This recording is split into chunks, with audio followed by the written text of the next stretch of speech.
RK मुशायरा media. बिस्मिल्लाहिर्रहमानिर्रहीम। अल्हम्दुलिल्लाहि रब्बिल आलमीन वस्सलातु वस्सलाम अला रसूलिहिल करीम वल अंबिया'i वल मुरसलीन अम्मा बाद। रब्बिश्रह ली सदरी वयस्सिर ली अमरी वहलुल उक़दतम मिन लिसानी यफ़क़हू क़ौली। रब्बी ज़िदनी इल्मा अल्लाहुम्मा रब्बी ज़िदनी इल्मा वल्हिक़नी बिस्सालिहीन।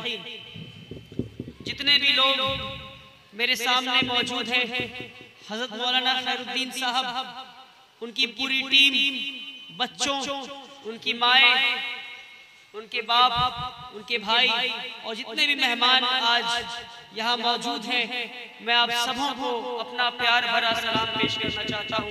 अस्सलामु अलैकुम। अस्सलामु अलैकुम।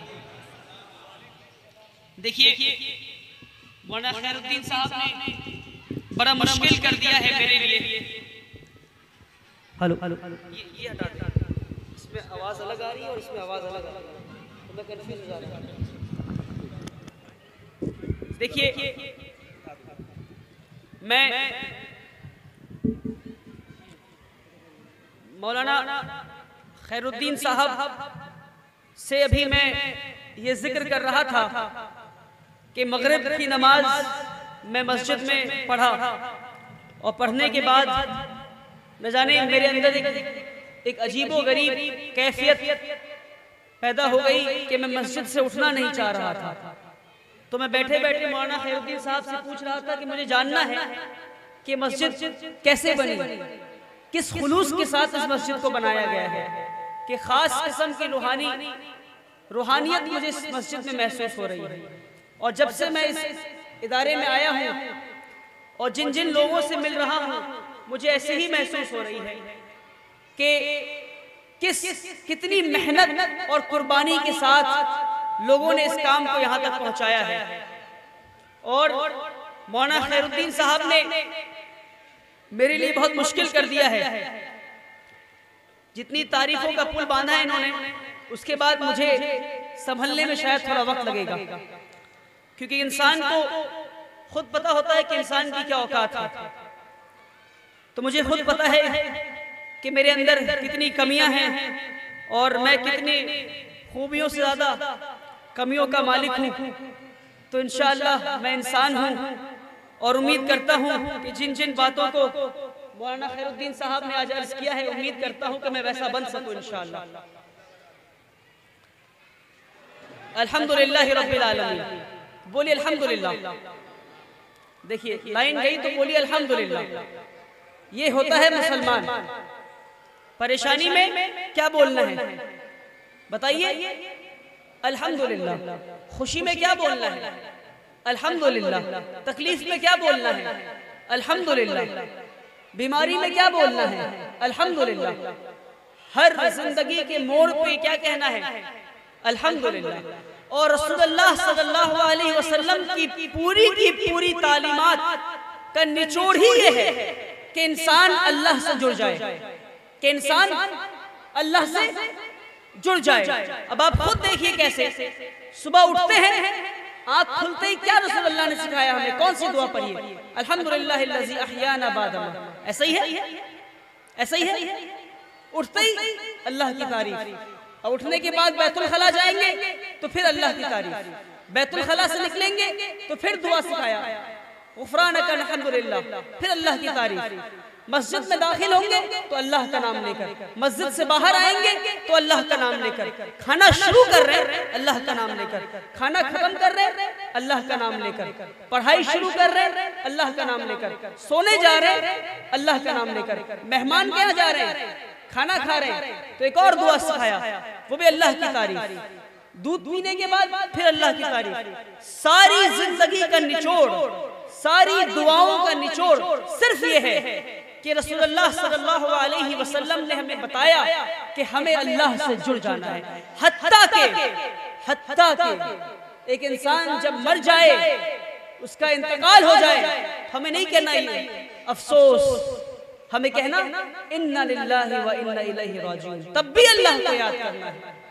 और आखिरी वक्त तक नमाज में, जनाजे की नमाज में हाथ बांधकर जनाजे की दुआ पढ़नी है, उसमें भी अल्लाह की तारीफ, उसमें भी अल्लाह से मांगना।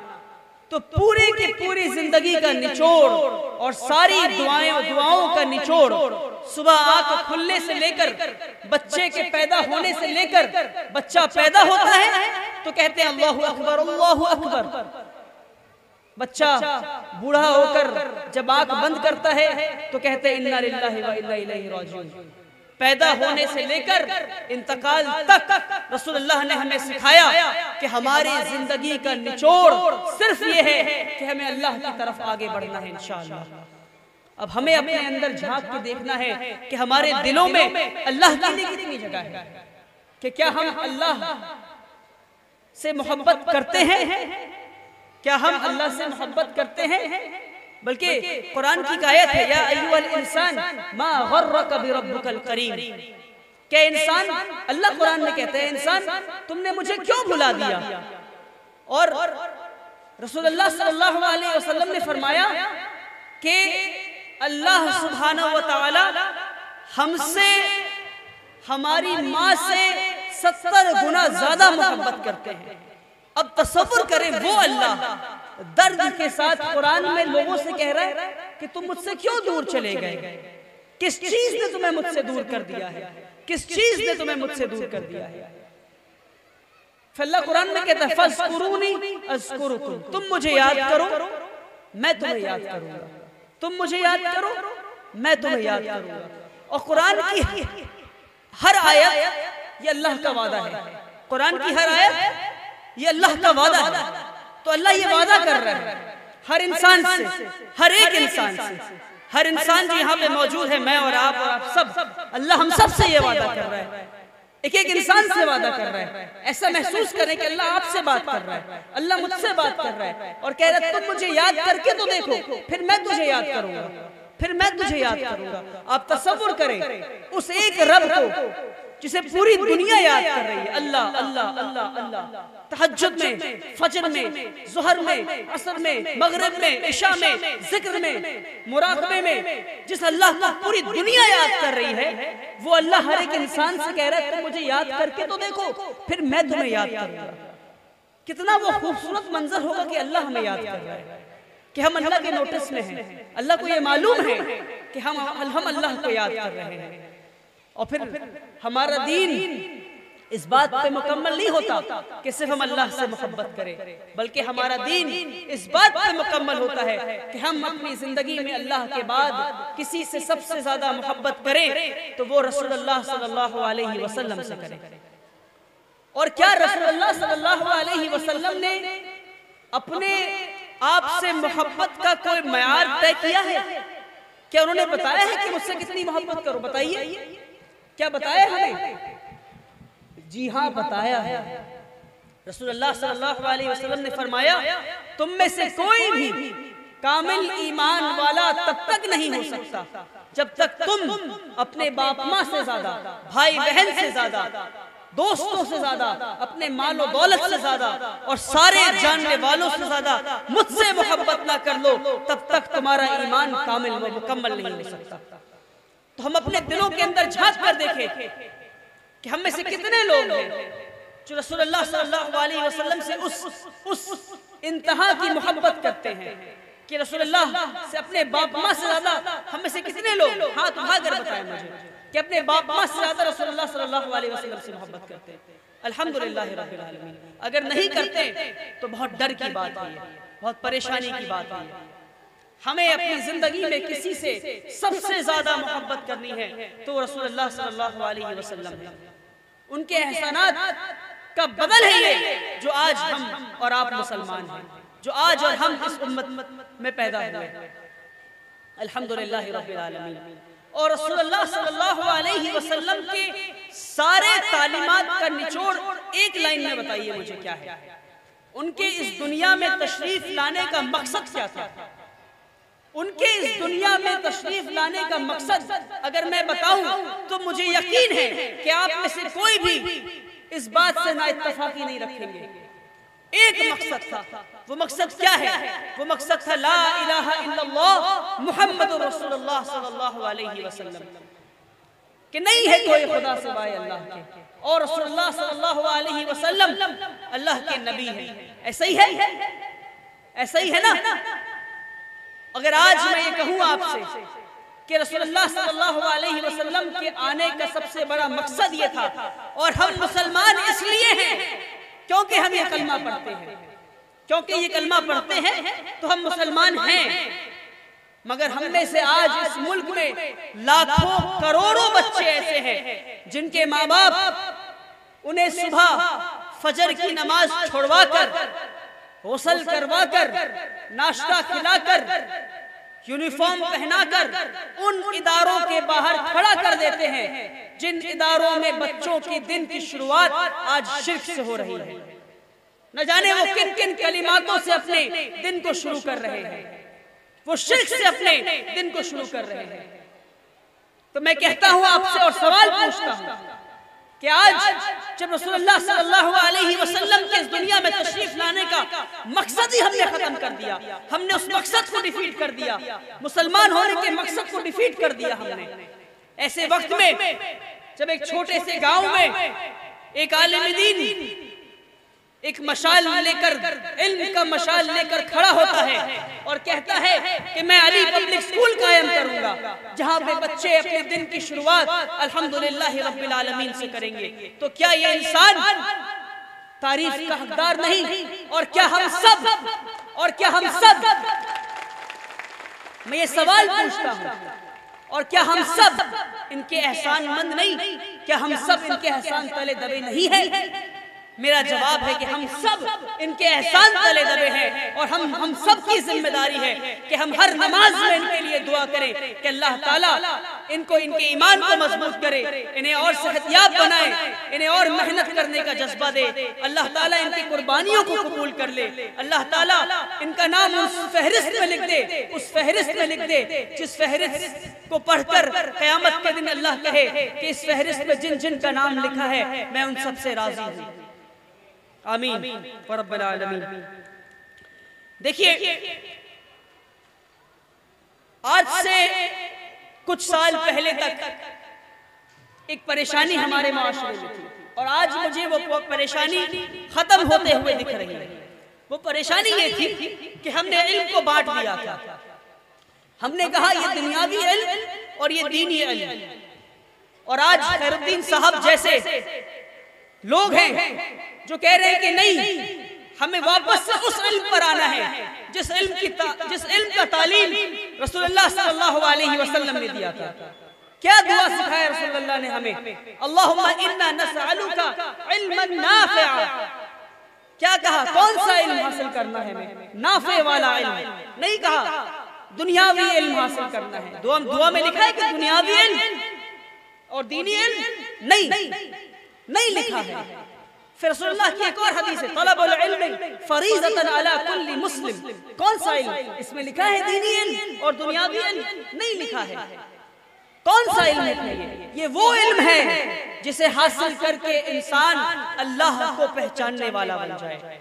अगर इंसान अल्लाह को पहचानने वाला साइंस पढ़कर करता है तो वो भी इल्म है, और साइंस पढ़कर अगर इंसान अल्लाह से दूर हो जाता है तो फिर वो इल्म नहीं है।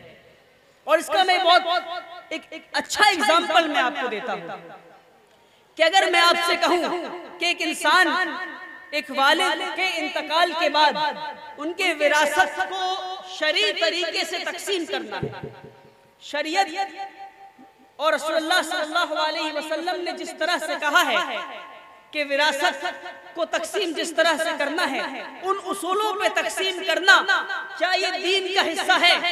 बताइए, क्या ये दीन का हिस्सा है? बताइए, जवाब दीजिए मर्द हज़रात यहाँ पर, क्या ये दीन का हिस्सा है? बिल्कुल दीन का हिस्सा है। अगर ये दीन का हिस्सा है तो फिर मैं सवाल पूछता हूँ आपसे, जिन मैथमेटिक्स कैलकुलेशन का आप इस्तेमाल करके इस दीन पे अमल करेंगे, क्या वो मैथ दीन का हिस्सा नहीं? अगर वो मैथ्स ना होता तो रसूलुल्लाह सल्लल्लाहु अलैहि वसल्लम के इस दीन, इस सुन्नत पे हम कैसे अमल कर पाते? कैसे हिसाब करते कि बेटे का कितना हिस्सा, बेटी का कितना हिस्सा, बीवियों का कितना हिस्सा, कैसे हम हिसाब करते? हम नहीं कर पाते हिसाब। तो जितना कुरान ही दीन है, मैं नहीं कहता कुरान मैथ से अलग है।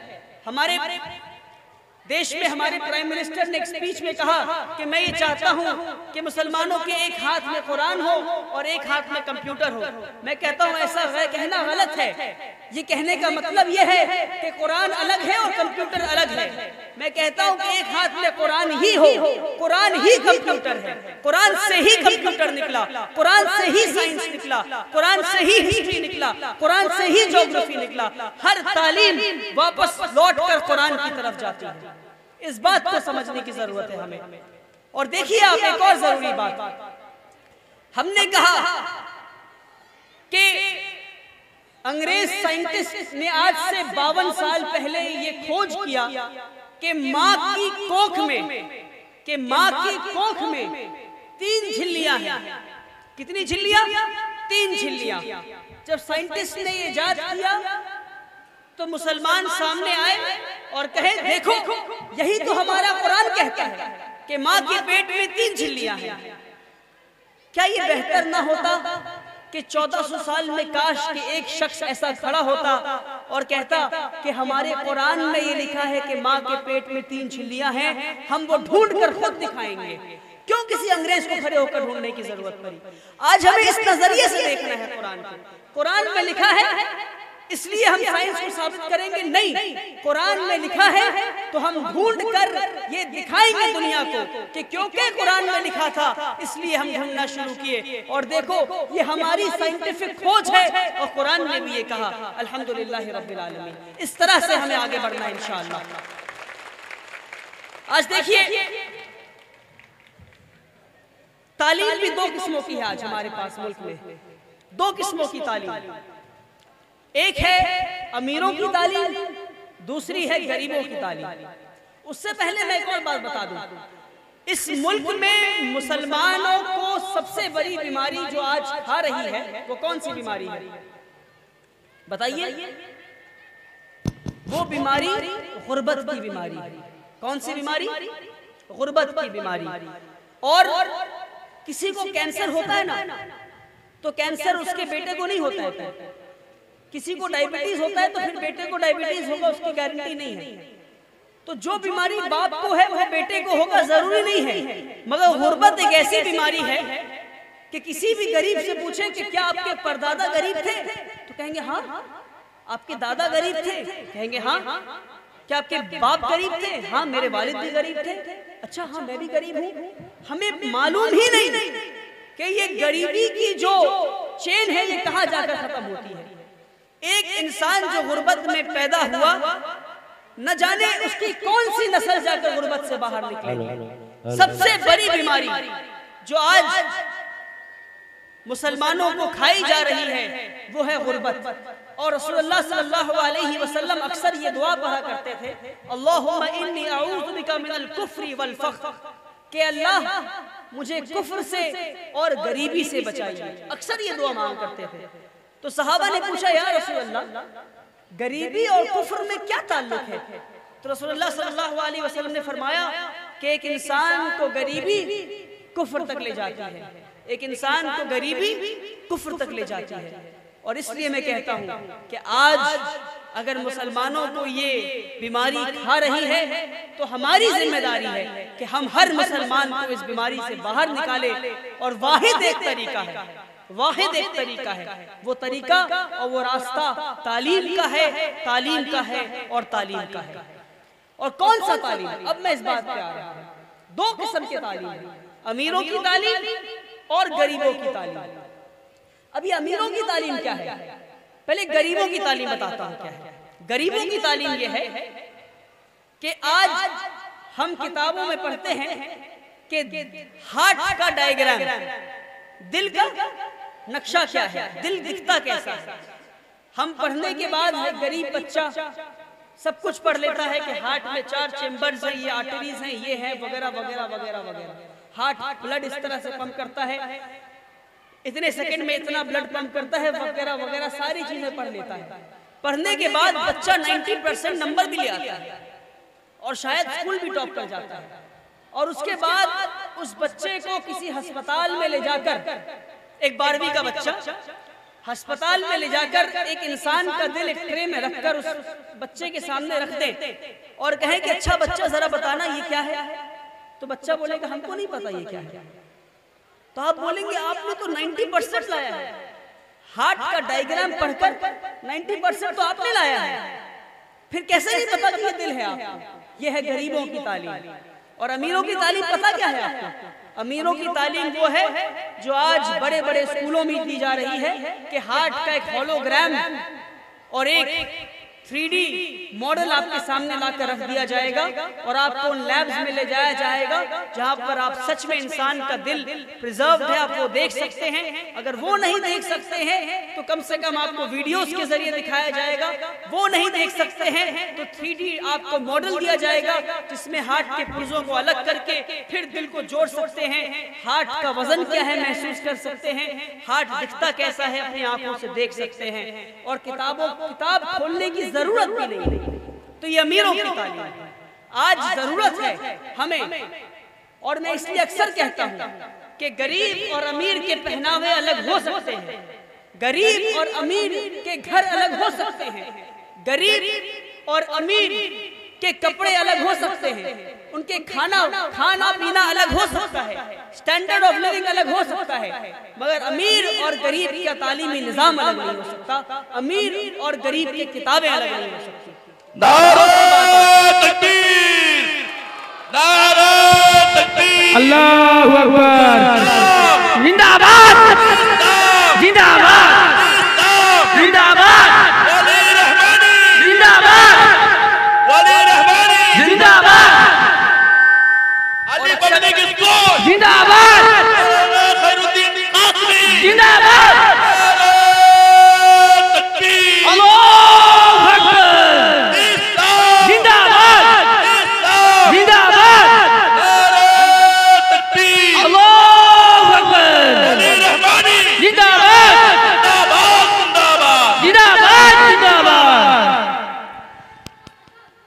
तो और इसलिए मैं कहता हूं कि यहाँ पर मैं अपने जिस तरह से खिदमत अंजाम देना चाहते हैं मौलाना खैरुद्दीन साहब, हम ये इंश्योर कर सकते हैं कि इस स्कूल में, और मुझे उम्मीद है आज जो मैं स्टेज पर देखा बच्चियों को, मुझे उम्मीद है कि एक वक्त पर अली पब्लिक स्कूल उड़ीसा का one of the best school बन जाएगा इंशाअल्लाह।